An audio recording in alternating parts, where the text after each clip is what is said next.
बच्चों, आज आपको हम पढ़ाने जा रहे हैं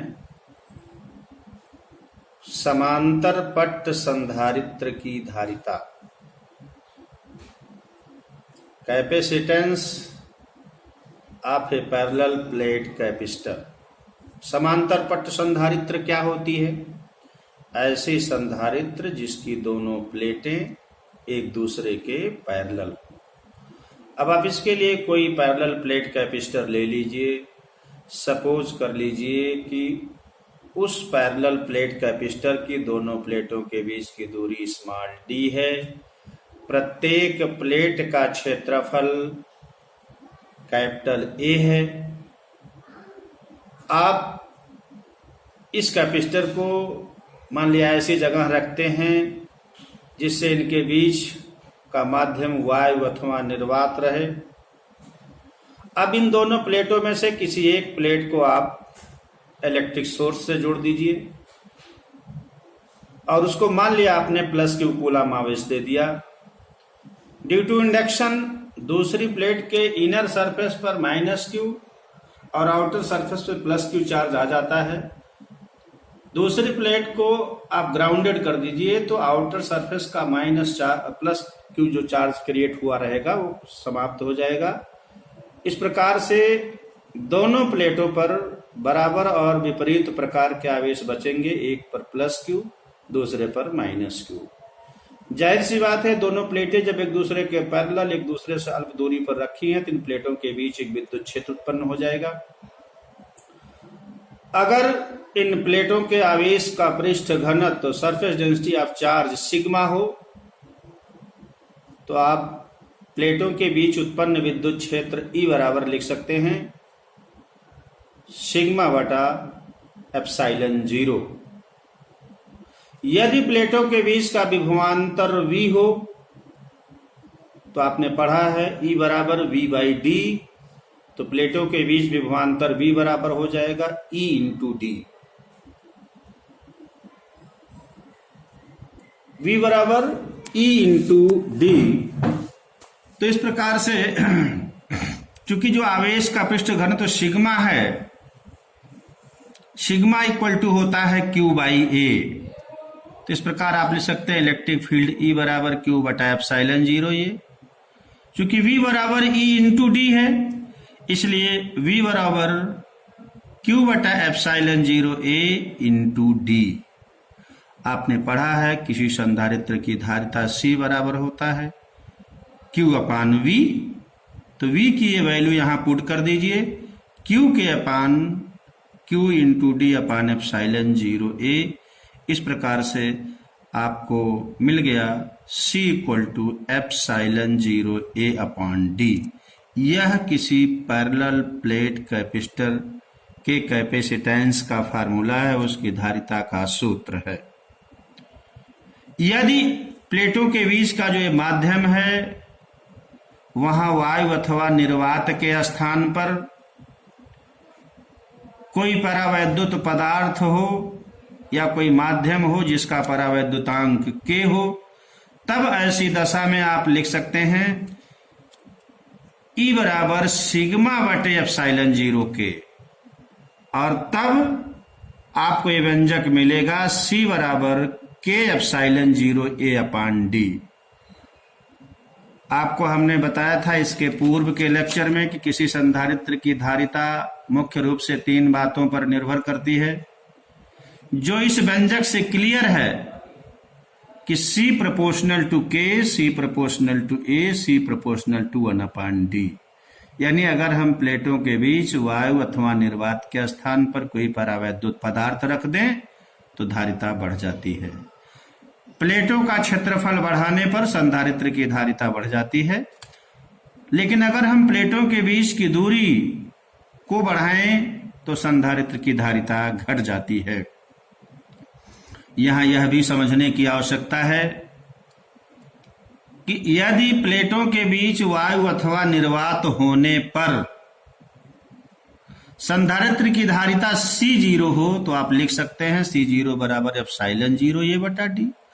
और अगर प्लेटों के बीच कोई K परावैद्युतांक का माध्यम होने पर धारिता C हो तो आप C बराबर लिख सकते हैं K epsilon 0 A upon D।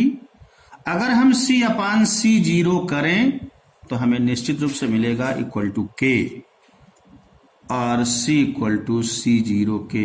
क्योंकि आपको पहले ही बताया जा चुका है कि जो ये डाइलेक्ट्रिक कांस्टेंट K होता है it is always greater than 1, therefore we can say C will be greater than C0।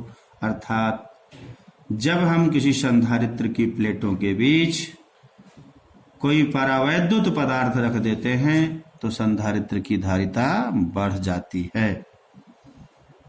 एक बार पुनः इसको समझ लें।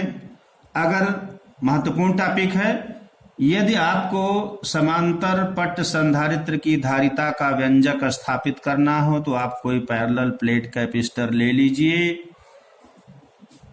और मान लीजिए कि प्लेटों के बीच की दूरी स्मॉल d है, प्रत्येक प्लेट का क्षेत्रफल कैपिटल A है, उन पर आवेश की मात्राएं प्लस Q और माइनस Q हैं। प्लेटों के बीच उत्पन्न विद्युत क्षेत्र के तीव्रता की गणना कर लीजिए। E बराबर सिग्मा बटे एप्सिलॉन 0, जहां सिग्मा आवेश का पृष्ठ घनत्व है। आवेश की पृष्ठ घनत्व का मतलब आवेश बटे क्षेत्रफल Q अपान A। इस प्रकार से आप E कैलकुलेट कर लीजिए। E कैलकुलेट करने के बाद आप प्लेटों के बीच का विभवांतर V कैलकुलेट कर लीजिए। E बराबर V बाई D होता है तो V बराबर E इंटू D हो जाएगा और V कैलकुलेट करने के बाद संधारित्र की धारिता C बराबर Q बटा V और तब आपको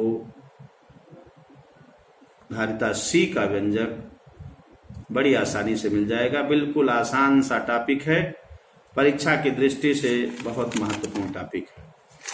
अगली टॉपिक जो आपको इसमें पढ़नी चाहिए वो ये है कि उस समांतर पट्ट संधारित्र की धारिता का व्यंजक क्या होगा जिसकी प्लेटों के बीच आंशिक रूप से किसी परावैद्युत पदार्थ की कोई प्लेट या कोई पट्टी रखी हो, यानी पूरी तरह से परावैद्युत पदार्थ ना भरा गया हो, आंशिक रूप से कोई परावैद्युत पदार्थ की पट्टी रख दी गई हो, तब ऐसी दशा में संधारित्र की धारिता का व्यंजक क्या होगा।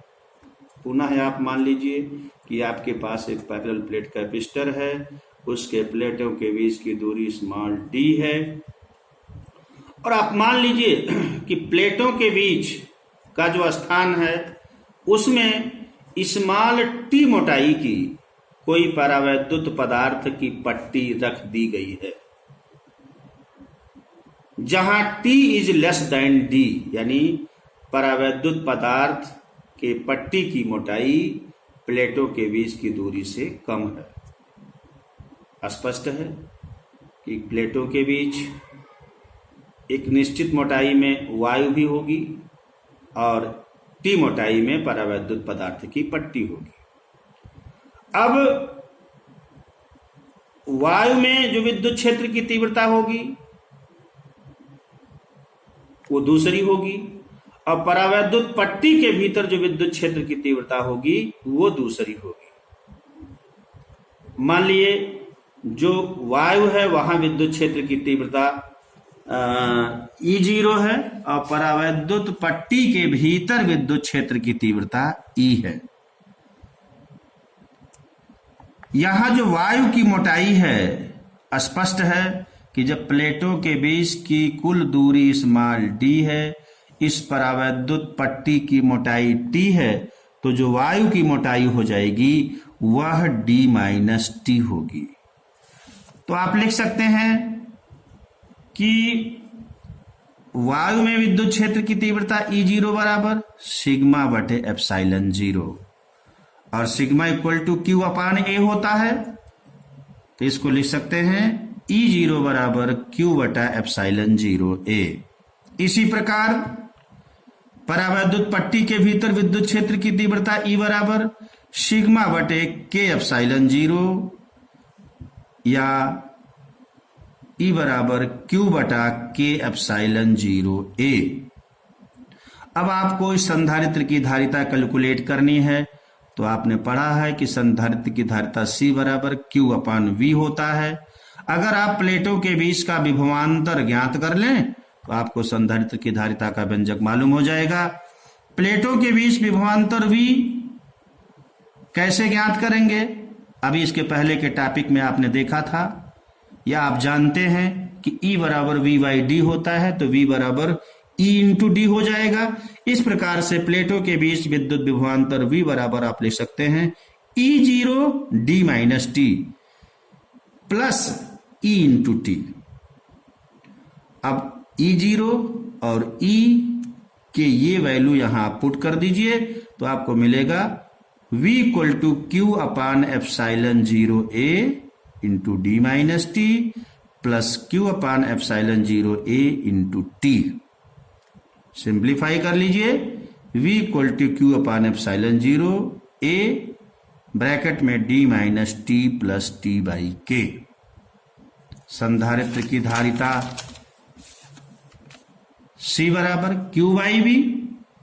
V की वैल्यू पुट कर दीजिए, आपको मिलेगा C बराबर ε0A बटे D-T प्लस T/K। इस प्रकार जब आप किसी संधारित्र की प्लेटों के बीच आंशिक रूप से कोई परावैद्युत पदार्थ की पट्टी रखते हैं तो इस दशा में भी संधारित्र की धारिता पहले की तुलना में बढ़ जाती है। यानी जब वायु अथवा निर्वात होती है उस दशा में संधारित्र की धारिता, और जब आप आंशिक रूप से परावैद्युत पदार्थ की पट्टी रख दिए तब संधारित्र की धारिता अगर ज्ञात करेंगे तो पट्टी रखने के बाद आपको संधारित्र की धारिता बढ़ी हुई मिलेगी।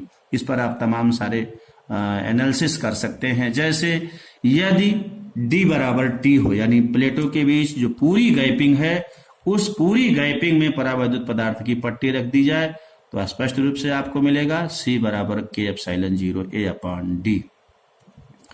If whole space between the plates of capacitor is filled with a metal, अगर प्लेटों के बीच की जो गैपिंग है वहां हम कोई मेटल फिलअप कर दें, आपको जानकारी होगी मेटल के लिए डाई इलेक्ट्रिक कांस्टेंट K की वैल्यू इनफाइनाइट होती है। तो जब इस फार्मूले में आप K की जगह पे इनफाइनाइट पुट करेंगे तब आपको मिलेगा C बराबर ε0A/D-T। इस प्रकार आप कह सकते हैं कि जब प्लेटों के बीच कोई मेटल भर दी जाएगी तब भी संधारित्र की धारिता बढ़ जाएगी। If slab of dielectric constant, मान लिया प्लेटों के बीच की जो गैपिंग है उस गैपिंग में आप अलग अलग मोटाइयों की और अलग अलग परावैद्युत पदार्थों की कई पट्टियां रख दें। मान लिया उन पट्टियों की मोटाइयां T1, T2, T3 हैं, उनके पदार्थों के परावैद्युतांक K1, K2, K3 हैं। तब ऐसी दशा में संधारित्र की धारिता का व्यंजक क्या लिख सकते हैं? तब लिख सकते हैं C बराबर ε0A बटे D-T यहां लिखा है तो T परावैद्युत की कुल मोटाई है तो T1, T2, T3 आगे माइनस लगा था तो D-T1 -T2 -T3 plus T/K है तो प्लस T1 बटा K1 प्लस T2 बटा K2 प्लस T3 बटा K3 हो जाएगा। इस प्रकार से आप किसी समांतर पट्ट संधारित्र की धारिता का व्यंजक बहुत ही आसान तरीके से स्थापित कर सकते हैं। बच्चों, ये टॉपिक परीक्षा की दृष्टि से बहुत महत्वपूर्ण टॉपिक है, इसलिए इस पर विशेष ध्यान दें। बस आज के लिए इतना ही, शेष कल।